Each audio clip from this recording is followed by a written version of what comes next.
Hello Pisces, Sun, Moon Rising and Venus Signs. Kamusta kayo? Sana po yung nasa mabuti kayong kalagayan.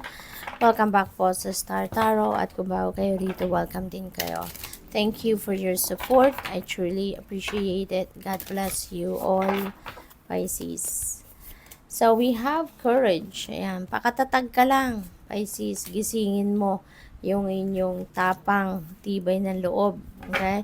Habang kayo ay merong oportunidad para kayo ay maging malaya, para maging na kayo, independent na kayo. So, take advantage of that. Diba? Habang merong oportunidad para magawa ninyo yon, gawin nyo na.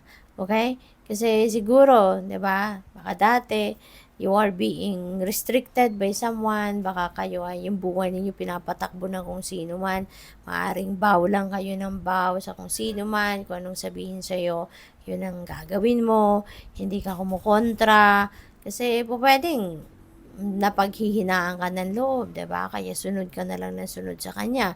O pwedeng ganon. Kaya maging matapang ka na ngayon. Gisingin mo na yung inyong inner strength, encourage within you at palayain mo na ang sarili mo from this restrictive energy. It's about time na para tumayo ka na sa sarili mong paa. No? Yung ganon. At wag ka nang umasa sa kanya or wag mo nang hayaan na siya ang magpatakbo ng buhay mo. This is your life, Pisces. So you should decide for yourself, 'di ba? Tumayo ka sa sarili mong paa, wag mo nang hayaan na diktahan ka, 'di ba, ng kung sino man. Alright? So the opportunity is going to come in. Maaaring oportunidad 'yan para maging malaya ka. So gawin mo na 'yan. Take advantage of that. Okay?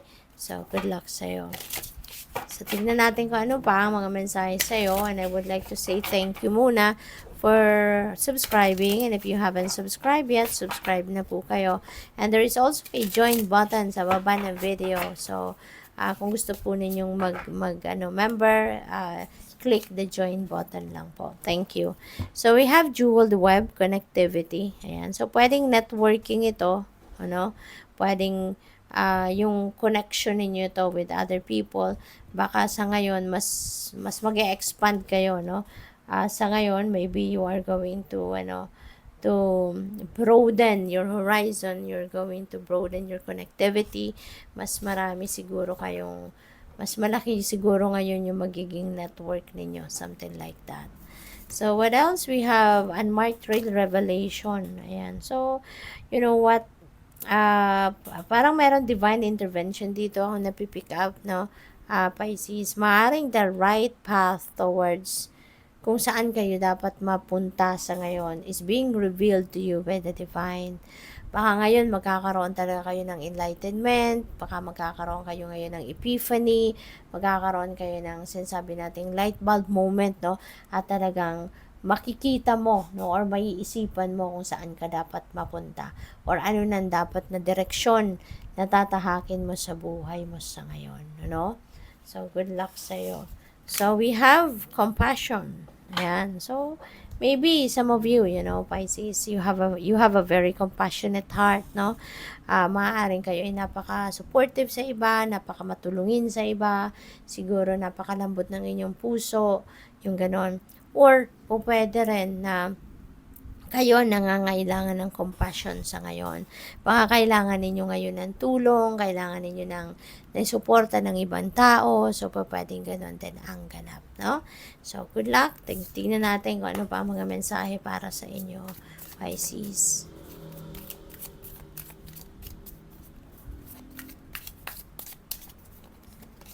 So, we have the world. Ayan. So, this is success. No? This is a time for success.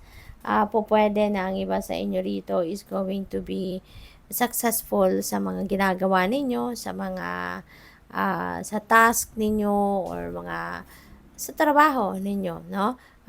Maaaring magkakaroon na kayo ngayon ng ng completion, makakaroon na kayo ng achievement, accomplishment, yung gano'n, So this is a time for for fulfillment, no? Completion, success, celebration, yung ganon. Kaya congrats sa'yo.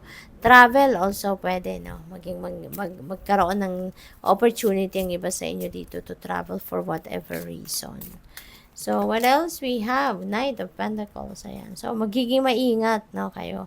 So, tama din naman na dapat na bawat galaw na gusto mong gawin, no? Kung ano man ang plano ninyo, dapat talaga pinag-iisipan mabuti, dapat na maging handa ka for anything, at dapat na pagplanuhan, no? Dapat pagplanuhan kasi hindi pwedeng basta-basta na lang tayo susuong, 'di ba? Sa isang sitwasyon na alam mo 'yun, dahil naisipan lang natin, let's go, 'di ba? So kailangan magplano, kailangan na pag-isipan mabuti, para maging gamay na, no, once na magsimula na kayo ng endeavor ninyo or ng journey ninyo. So dapat planado na, kumbaga nakaayos na, 'di ba? You have plan A, plan B, 'di ba? Yung ganun. So, what else? We have Queen of Cups. Ayan. So, dito naman sa Queen of Cups, you're going to be siguro embodying the energy of the Queen of Cups, no? At kayo to, no? Kayo to, no? You are a water sign. So, pwedeng you're going to be extra kind sa ngayon, extra compassionate, extra supportive, yung ganon. So, talagang you're going to embody, that compassionate heart sa ngayon, Pisces. So, siguro napakamatulungin din ninyo talaga.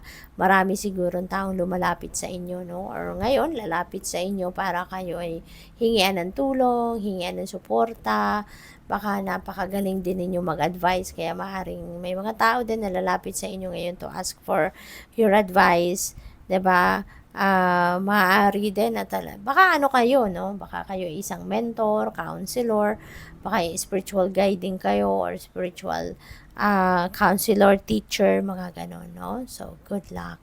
Thank you for watching. Love and light. Namaste.